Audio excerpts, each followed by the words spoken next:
Okay, so I will speak in English, but you can ask me in Bahasa Indonesia as well. Okay. So welcome to the short course between UII and IIUM. Okay, Universitas Islam Indonesia and International Islamic University of Malaysia. Okay, so this is jointly organized by UII and also IIUM. Okay, so my name is Teddy Silva Gunawan. I'm attached into the ECE department, Kuliah of Engineering IIUM. Okay, so let's start. So the topic will be parallel computing. So we'll have eight classes. Okay, so we'll have 8 classes all together, inshallah. Okay, so in these 8 classes, we'll learn the introduction to parallel computing. Okay. Okay, as you can see from here, also we have, this is an example of parallel computing. Okay, but let me go to the Mentimeter first. Okay, can you answer this one, please? What is parallel computing? Can you go to menti.com and use this code? Okay, and when it talks about parallel computing, what comes into your mind? Okay, so can you answer? You can answer also in Bahasa, doesn't matter. Okay, it will show up the keyword. Okay, so please go to menti.com and enter the code and type in. It will be anonymous. Okay, don't worry. Okay, I cannot identify which one answer which. Okay.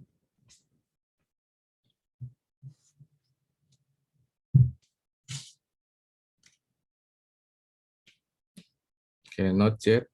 Okay. Okay, I will wait. Yeah. Okay, computer architecture. Okay, that's good. Any other opinion, maybe?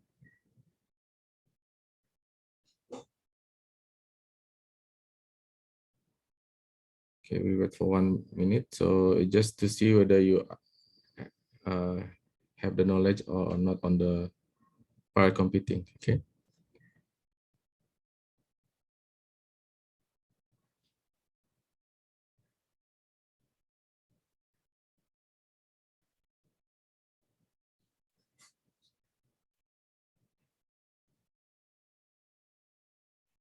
Oh, there's somebody answer.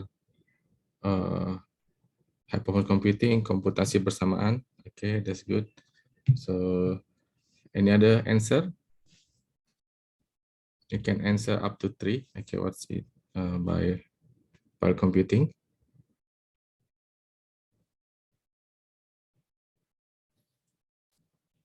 Okay. Okay, no more answer. Okay, this one actually capture the idea of parallel computing. Okay, first is computer architecture. Okay, then computing at the same time. Okay, so you have what you call one problem, and then we'll try to tackle the one problem using parallel computing. Okay, and high performance computing mean because we are doing in parallel, so we would like to have the speed. Okay, the high speed. Okay. Yeah, you cannot. I think it's the keyword is limited. Okay, so the longer keyword cannot be logged in. Memanfaatkan beberapa. So okay, that's good. Okay, that's good. Kompetensi secara bersama. Okay, okay. Let me go to the next one. Okay, can you answer the next one, please? Which is you just need to select. Okay, I have the knowledge on the following: multi-course, cluster computing, cloud computing, GPU computing, Linux OS, parallel programming.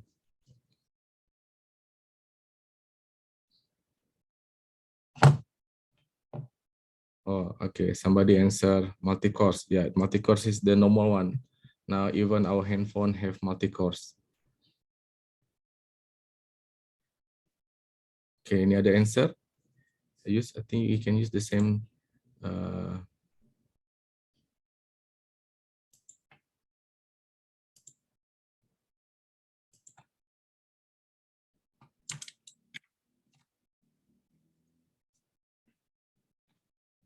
Yeah, multi-course, cloud computing. Okay. How about Linux OS? Anybody knows about Linux OS?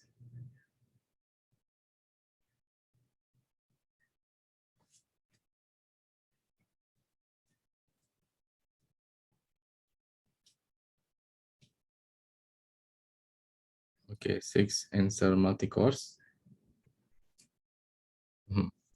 Okay. So nobody yet answer on GPU computing.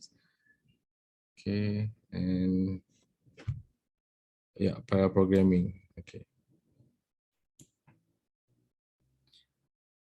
Okay, thank you. So we get roughly the idea. So many student have knowledge on the multi-cores. Okay, some has knowledge on the cluster computings, some on cloud computings, but not yet on GPU computing and Linux OS. Okay, that's good. Okay, now let's start with our what you call it, the course.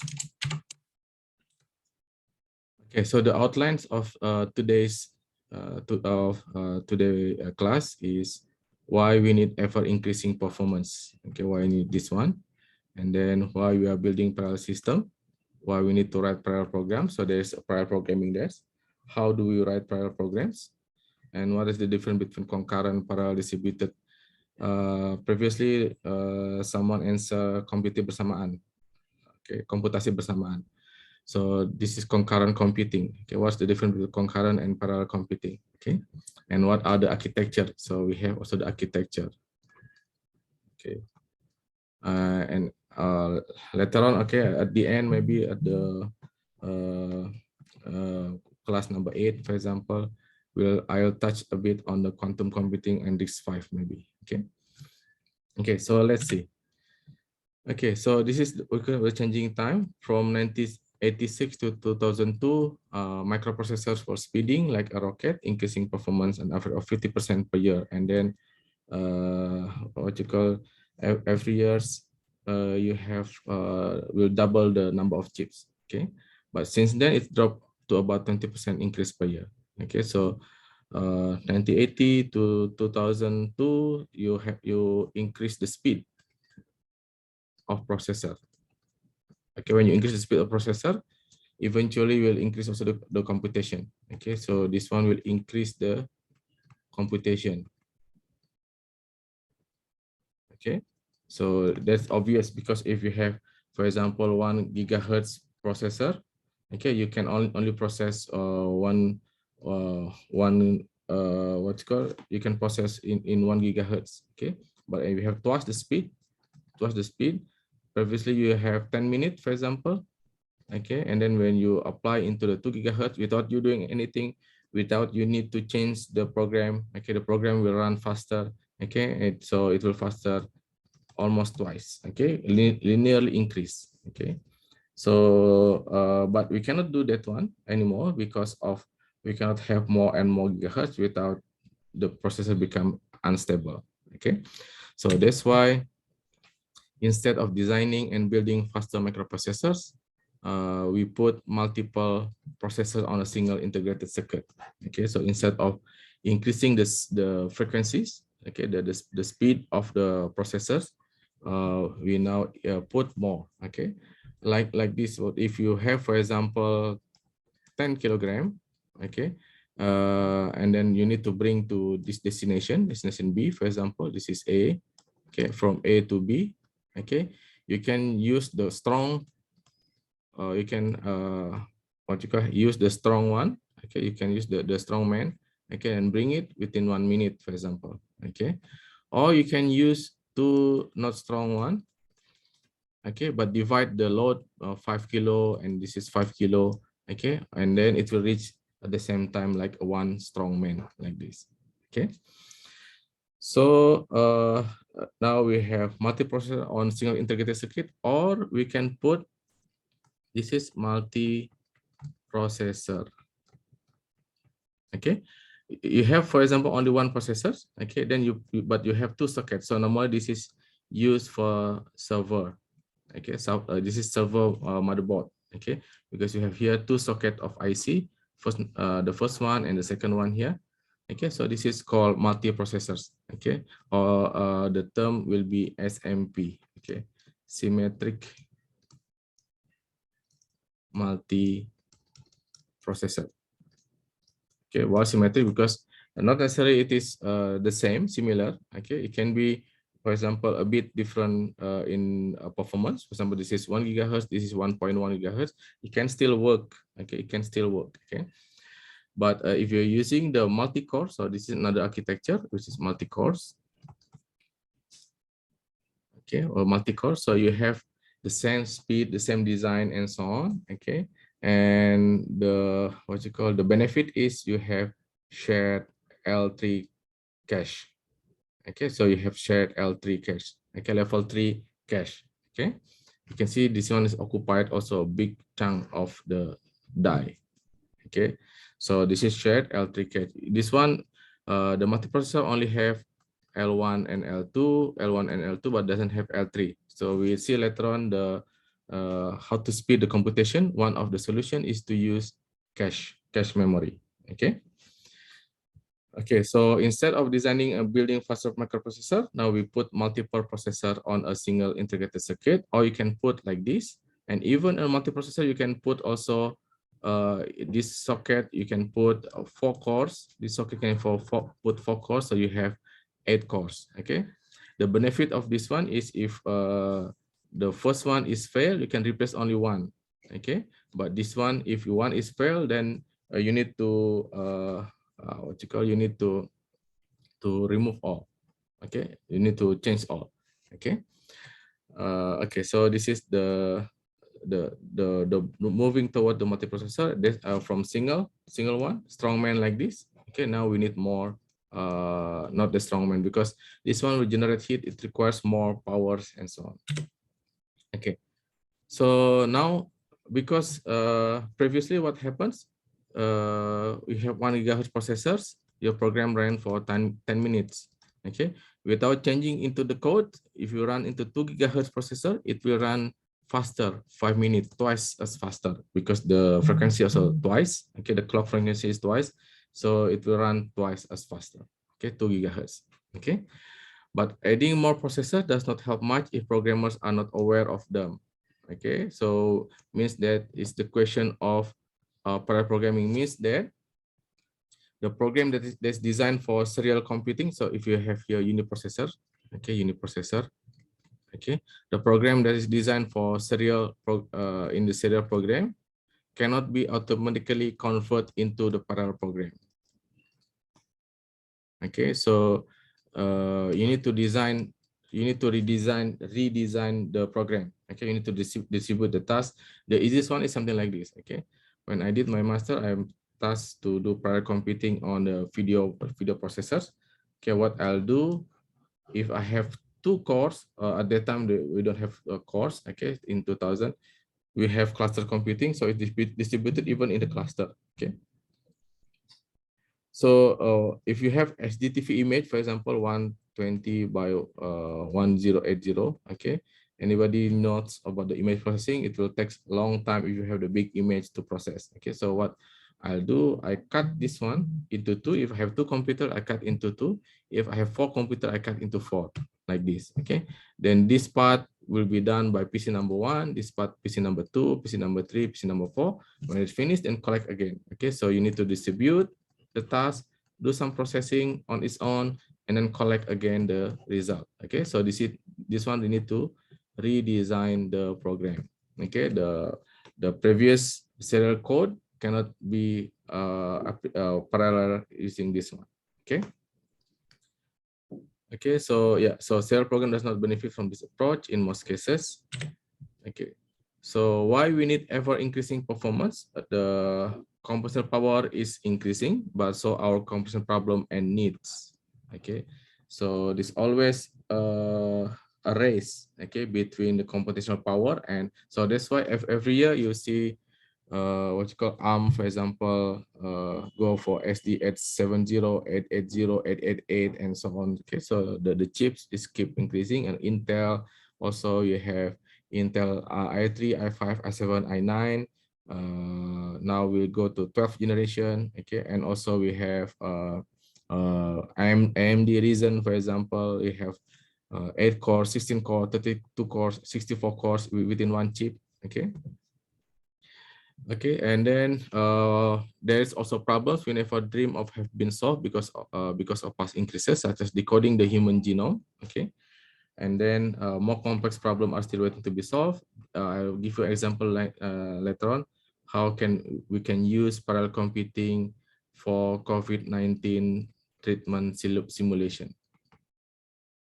Okay, COVID-19 treatment simulation. Okay, now let's move on to the top 500. When we are talking about parallel computing, there is some special website that track the HPC, high performance computing around the world. So we have top 500. If you go to here, top 500 org, okay, you can find. Okay, so let's see. Where is it? Yeah. Okay, so you go to top 500 org. Okay, you have the list top 500. Okay, you have Green 500. Now they are measuring not only on the sheer processing power, but also in in the power consumption. Okay, Green 500. So who's number one? Okay, number one. Yeah. So there is this. So you need to compare between the performance and also the power requires. Okay. So okay, and then on June 2021, so they release the result every. You can see here every June and November. June, November, June, November. Okay. So yeah. Yeah, still Fugaku in Japan is number one. Okay, you can see here supercomputer Fugaku. The course is 7 millions. What we have earlier, 2 cores, 4 cores. This one, the total core is 7 millions. Okay, but you can see here, this is the average of floating point operation. This is teraflops per second. Okay, this is the peak performance. Okay, this is the maximum. This is the peak performance. And then you can see here, this is the power requires 20 kilowatt. Okay, or 29 megawatt. Okay, this is 29,000. Okay, so around 30 megawatt. Okay, so 30 megawatt, maybe you can have around 100,000 homes. Okay, for the electricity. Okay, the next one is you can see here there's some this is the ARM processors. Okay, 2.2 gigahertz. This is special design, and then they have TOFU interconnects. So one of the one of the limitation to the high-speed parallel computing is the communication. Okay, so that's why they have designed the special communication. Okay, so why is that? Because it doesn't matter whether you have faster computers, okay, but the time to distribute the task and to collect the result is very slow. So overall, then it will be very slow. Okay, we'll analyze using the MDAS law later on. Okay. And then we have Summit, okay, IBM Power System is using the NVIDIA as the GPU, okay, additional GPU. Okay, this is United States, this is Sierra, okay, so still using NVIDIA, okay, by IBM, and surprisingly number 4, it was number 1, Sunway Taihu Light. This is in China, National Supercomputing Centers. Okay, they are using special processor. Okay, see this one using IBM Power. This is using IBM Power. This one using the HPE Cry and AMD EPYC processor. So using the NVIDIA and so on. So you can see between this one, and also you can compare with the power. Okay, the number 2 is, you can see the power is 10 megawatt. Okay, this is 7.4 megawatt. The Sunway 15 megawatt. So this is not power efficient. Okay, we'll come to that one. Okay, so now let's see the summary. Okay, hold on. Let us see the summary. Okay, so this is the summary of top 500 supercomputers, the country system share. So the first one, surprisingly, is China. Okay, China is catching up with the all the technology front. Okay, including the quantum computing. Okay, and you can see also they are send the Mars rover and so on. Okay, and then we have the United States, number 2, and number 3 is Japan, Germany, France, and so on. Okay, then what will be the application area? They are using for research, weather and climate research, Okay, they are using for weather and climate research. So if you have the models, okay, you have so many parameters to simulate. Okay, then you can distribute the task into the so many processors, so many cores. Okay, and then collect the result. Okay, it takes time, so that's why they are using this for weather climate research. Energy also, they are trying to model the wind energy, solar energy, and even they are using the simulate the nuclear weapon. Okay, the next one is just only for benchmarking.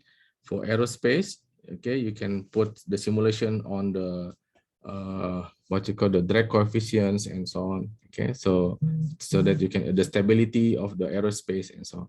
Information system, so this is for the big data, you processing the data. For example, this one has been used by Google for search engine, okay, by Facebook that was down last night. Okay, so for extracting the information from machine learning and so on, semiconductors and so on.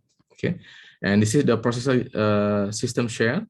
Most is dominated by Intel. So you have Xeon Gold, Intel Xeon E5, Xeon Gold again, then AMD, Xeon, Xeon, Xeon, Xeon, Xeon, Xeon. Okay, but interestingly, the first one, if you see the previous website, the Fugaku supercomputer, they are using the ARM. Okay, ARM process architecture. Okay. Now we can see here the development. Okay, so this is they're starting to have to count the high performance supercomputers. This is supercomputers from 1993. Okay, then you can see the sudden increase. Again, this is number one. Number one is increased. This is the summation. If even number one and the total is close. Okay, so you can see they have the performance gap. Okay, there is and there was a performance gap between the number one supercomputer with the total 500 supercomputers. Okay, so this is when you add, this is the first supercomputer. Okay, and this is the other 499. Okay, just adding like this. Okay, just add a small number. Okay. Yeah, so this is summation. Okay, this is the number 500. Okay, this is number 500. Okay, yeah, so as we mentioned earlier, we can use for climate modeling. So you can see here, we can, whenever you have big data for the climate modeling, for example, you have so many parameters that you want to simulate, so many output. Okay, so this is, for example, climate model. Okay, you have so many parameters input, and then you have so many output parameters. Okay, then you can use the supercomputer to model. Okay, so this is an examples, the NOAA Combined Weather and Climate Supercomputing System. Yeah, so this was using the CRISE. Okay, protein folding also. So when you fold the protein, you can generate some enzyme. Okay, so then you can create something. Okay, so you can create the medicines. You can create what you call the cure, the treatment for COVID-19 coronavirus, for example. Okay, because they can simulate without doing the actual experimentation. You can do simulation. Okay, just do like brute force. Okay, you can try. Okay, this example is password cracking. Okay, password cracking. Okay, so you try to using the supercomputer. Maybe it requires only 10 minutes. Okay, to try all the possible combination. Okay, of your password. But using the normal computer, for example, it might take 10 years, for example. Okay, so you can see the processing power. Okay. Okay, so this is another snapshot of Oakley system. This is still the old system, but you can see the combination using the Intel, and then this is what you call using the NVIDIA GPUs. Okay, and don't forget also you need to have the storage, the memory, and so on. So everything count. Okay, when you design the supercomputers, you don't want to have bottleneck. Okay, bottlenecks means you have for example Jaguar, okay, but you go to Jalan Kampung like this. Of course you cannot speed up. Okay, so this one will provide a bottleneck. Although you have fast car, okay, but whenever you go to Jalan Kampung, there's so many holes there. For example, you cannot speed up. Okay, so the same thing. So we try to avoid as much as possible the bottleneck. The bottleneck normally can be caused by the I/O, communication, memory, accessing memory, and so on. So you want to minimize the bottleneck. Okay. Drug discovery. Also, this one you can do the simulation. Okay. Again, you have the system, the modeling. Okay, you have the input. So many combination to try, and then you have the one whether it works or not. The drug whether it works or not. Okay. Okay. So yeah. So let's move on. And energy research, as I mentioned earlier, the SolarWinds, and this is called. Yeah, so this is, for example, and Department of Energies in US National Energy Research Scientific Computing Centers using the Cray XT4. Okay, so 100 teraflops. Okay, this floating point operation. One floating point operation means like multiplication. So you multiply, for example, 2.1 with 3.1, 3.2, for example. So this is one floating point operation. Okay, one floating point operation. Now you can see this is tera. Okay, terabyte is 10 to the power of 12. Okay, computation. And don't forget the data analysis. Okay, so for example, this is related with the IoT. You have or the big data. Okay, you have the big data. You have the what you call the sensors. You can put multiple sensors, for example, in various places.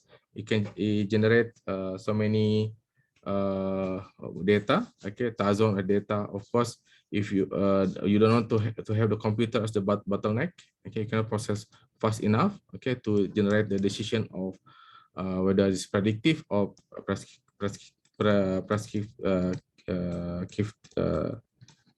prescriptive analysis or predictive analysis. Okay, you prescribe, provide the solution, or predict whether there's some maintenance requires, and so on. Okay, so this is in the form of IoT, big data, and also machine learning. Okay, you can learn also from here.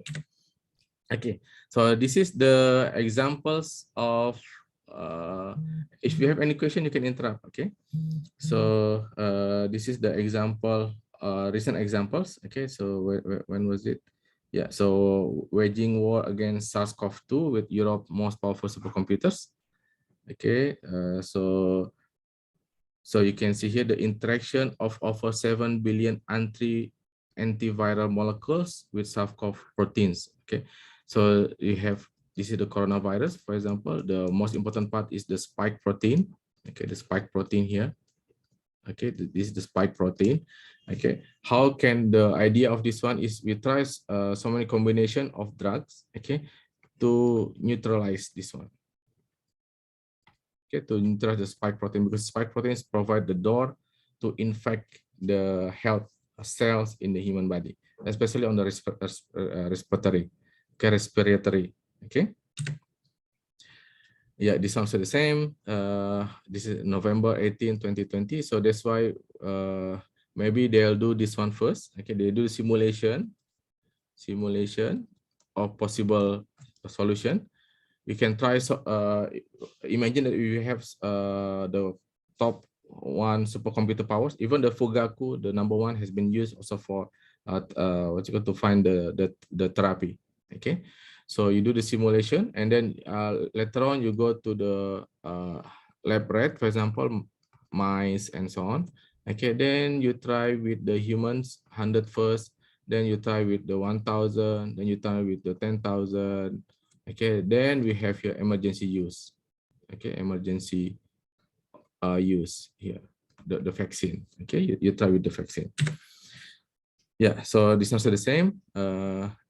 Exascale to predict dramatic spike opening and cryptic pocket around the proteome. So this is also targeting again the spike protein, which is the key to bind with the health cell. Okay.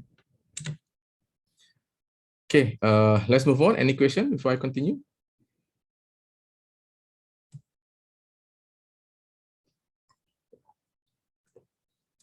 Okay, no question. Okay, now let's see. Yeah. Yes. Yeah. What are the disadvantages of parallel computing besides electricity waste? Besides what?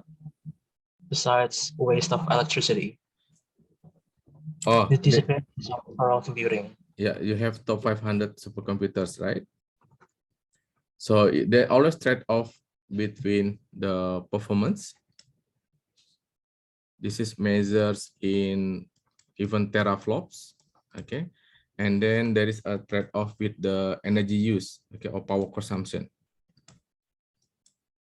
This power consumption is also including the what you call the cooling system, okay? Because you don't want your machine or PC to break down, okay? So you need to have the cooling system. Okay, this is including this one, cooling system. Okay, so this is measured in megawatt. Okay, so of course we even start. I'm not sure starting when, but the top 500 supercomputers, beside the performance, now they are also measure green 500s. Okay, so they are measured between the performance compared with the power consumption. So you can see from here. Hold on. Yeah, see this one. If you see the list, we have green 500 here. Okay, so it's June, and this is the list. Okay, so why is that important? Because eventually you want to have trade-off. Okay, that's fine if you have high performance supercomputing. Okay, but what about the energy use? Okay, you want to have also the efficiency. Okay, so that's why if you see from here, hold on. Yeah, still this one is using Xeon, but I think they have some special arrangement. Okay, to have the comparison between the cores, but you can see here you can achieve this performance, okay, compared with the power required and power efficiency. Okay, 29.7 gigaflops per watt. So remember that the bottlenecks, okay, you need to also specially design but remember the fastest the IO and then the more expensive is it. So you need eventually you have many things to trade off. Okay, many things to trade off. Okay. So that answer your question. So when you talk about top 500, they not only measure the performance, okay, like this, but they also measure the what you call the power consumption. Okay. Okay, thank you. Any other question? So that was from Zeka. Okay. Okay. So let me continue. You can interrupt me anytime. Okay. Don't worry. Okay. Okay. Now let's move on to the fundamentals. Why we are building parallel systems. Okay. So the up to now, what you call, yeah, the Moore's law. I try to forget to put this one. Moore's law. The performance will be double every 2 years. Now the not the performance. Yes. So up to now, the performance increases have been attributable to increasing density of transistors. Okay. That remember that we now have go to 8 nanometers process, and then 5 nanometer process. The Taiwan Semiconductor Manufacturing Company also, this is the one that Apple put the processor there. Okay, the AMD also this is the Silicon Foundry. Okay, they fabricate the processor. Okay, the design by the AMD or by the Apple, but they make it in Taiwan. Okay, so but there is an inherent problems here. Okay, small transistors mean faster processors because the electron just requires what you call the small gap. Okay, to move between one atom to another atom. Okay, but the faster processors will increase power consumption. Okay, the frequency, okay, is related with the what's called with the power consumption. So that's why you can see now the ARM, now Intel as well starting to do this one, AMD also, but it was pioneered by ARM. That's why the ARM processors, they are using the RISC architecture. Okay, they are now using the big little architecture. You can see here the big little is written like this. Okay, so you have the performance core. Okay, you have performance core, and then you have efficient core. Efficient cores. Okay, Intel last time they do like this. They increase the gigahertz. AMD also the processor speed. okay, and then decrease whenever they're not used, okay.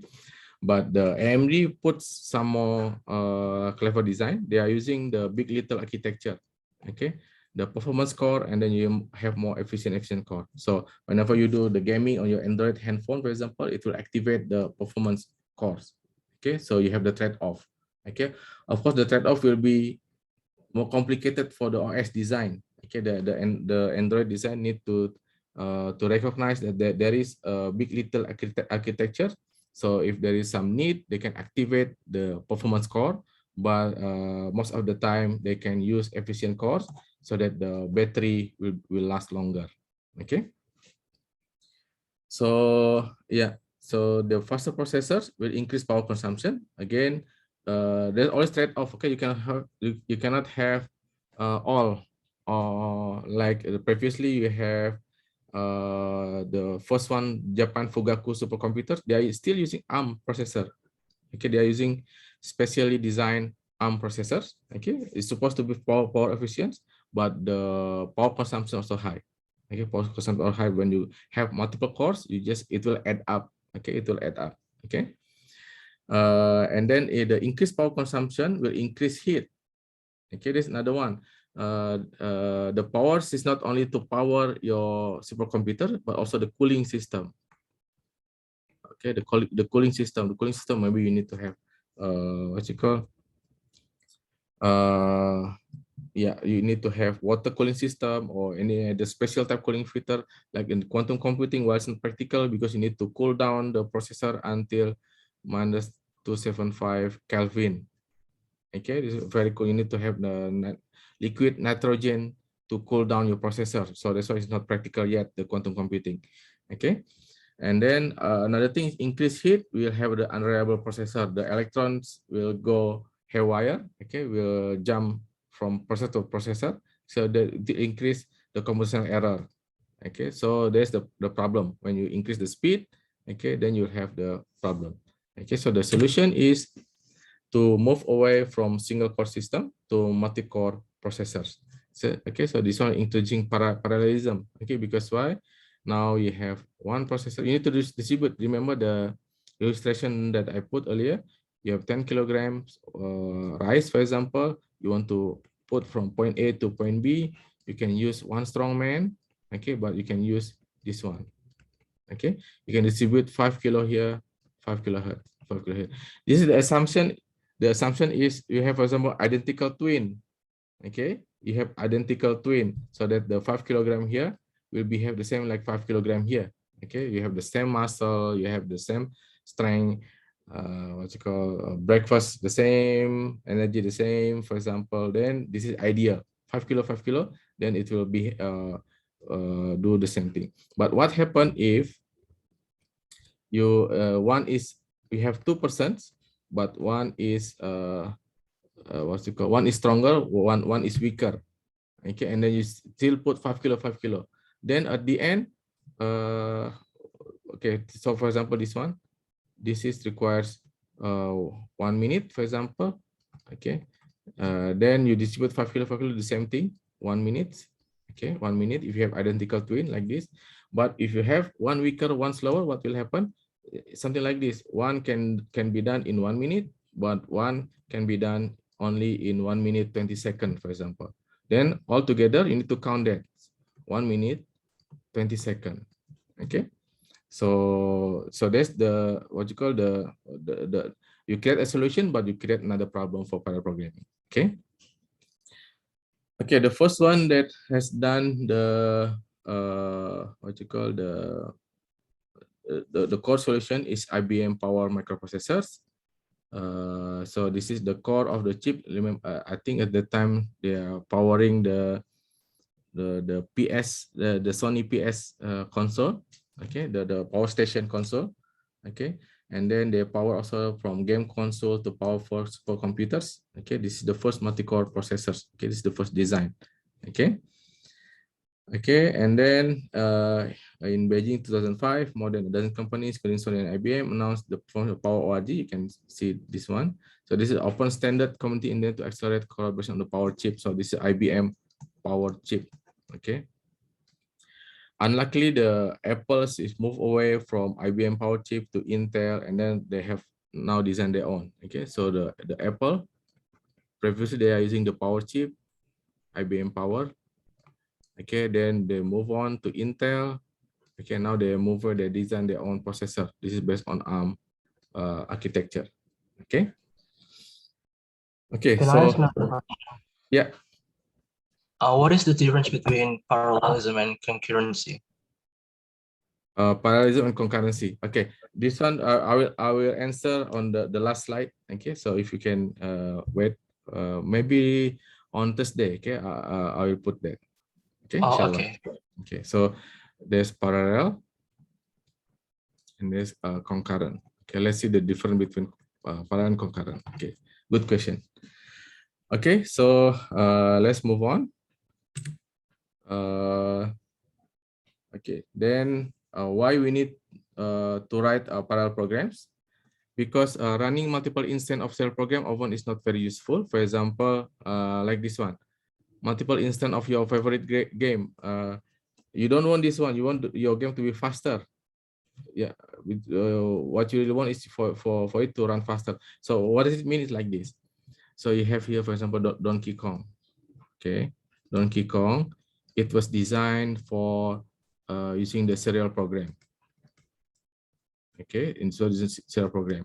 So if you have computer with 2 cores, for example, 2-core computers, okay, you just put Donkey Kong here only occupying one processor because it was not designed for parallel program. Okay, it was not designed for parallel program. So the Donkey Kong will behave the same, but you don't want to have 2. Okay, you cannot concentrate if you have 2 Donkey Kong at the center. But if you put 2 here, so you are, for example, you have the Windows here. Okay, the Windows one, you play Donkey Kong here, the other you play the Donkey Kong here. Okay, so it will behave the same. Okay, because one Donkey Kong game number 1 will go into CPU number 1, the core number 1. Donkey Kong number 2 game will go into the core number 2. Okay, so it will behave the same. It's not faster. Okay, but what if you can distribute the task now? Okay, the Donkey Kong process in number 1, and then the heroes process in the number 2. So you can faster. Okay, you can experience faster processor. I mean faster. You will experience faster processing. Okay, so that's why normally from serial you cannot directly convert into parallel. Okay, because you need to have the data distributions, collecting again the result and so on. Okay. Okay, so yeah. So the approach to serial problem, first we rewrite serial programs so that they are parallel. So we need to rewrite serial programs. So how to rewrite? So you need to divide the one that you can make it parallel. Okay, so if you have serial programs, okay, I just put like this. Okay, just the introduction. Okay, this is your serial program. For example, some part you can translate into parallel, but some part you cannot translate into parallel. Okay, so you have the serial program here. Okay, you have the serial portion here. Serial portion. Okay, and this one is the parallel portion. Okay, you can make the program in parallel. Okay. Okay, hold on. Yeah.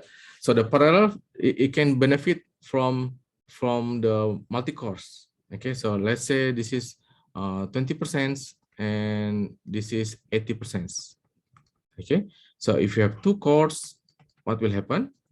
The serial part cannot be divided, still 20%.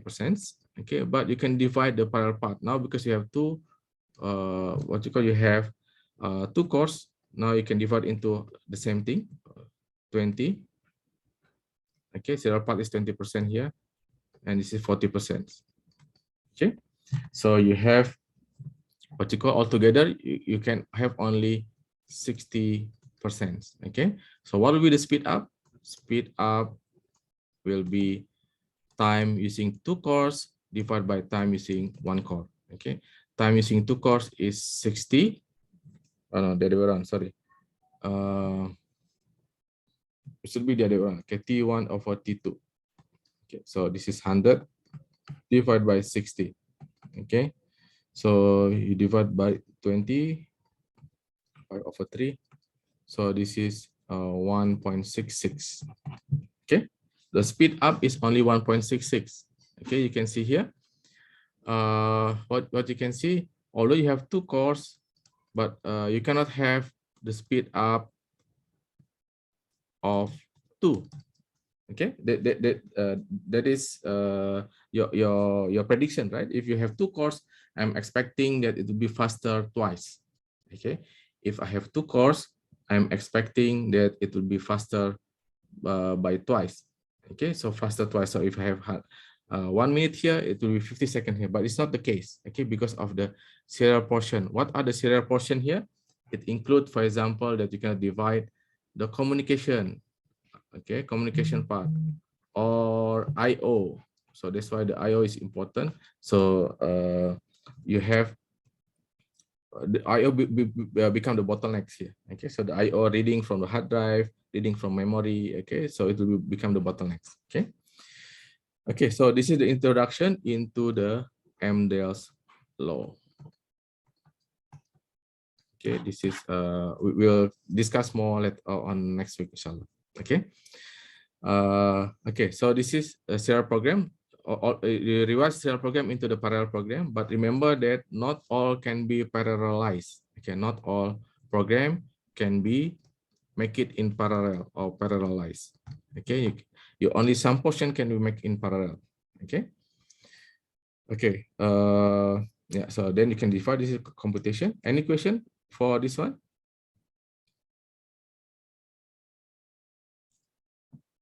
Do you understand the concept of converting from serial into parallel?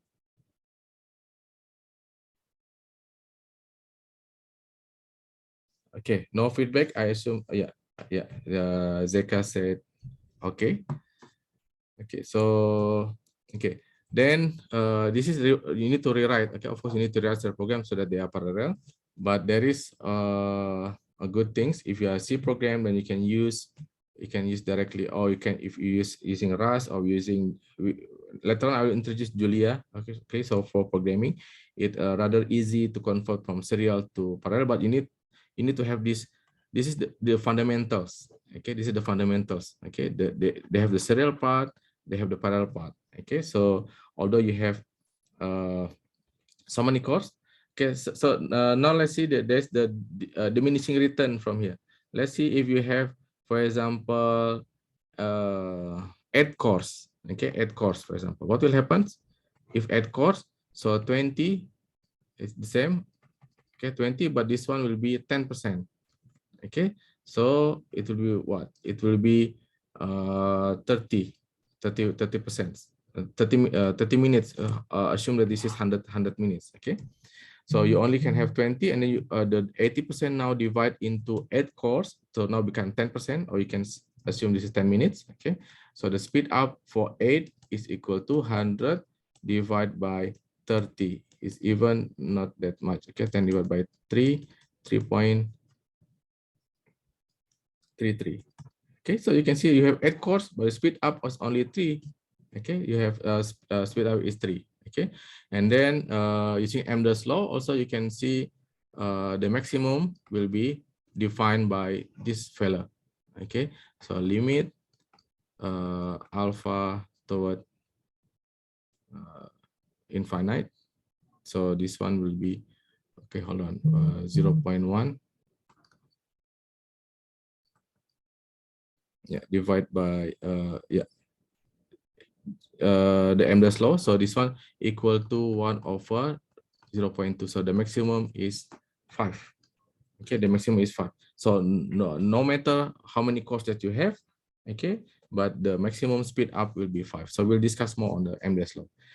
Okay, so this is the first one. The second one, so I need to rewrite. Okay, rewrite. The second one is write translation program that automatically convert serial program into parallel programs. Okay, there is some program there. Okay, you give the C and then it will translate into parallel program. But this is very difficult to do, and success has been limited. So that's why you need to have parallel thinking.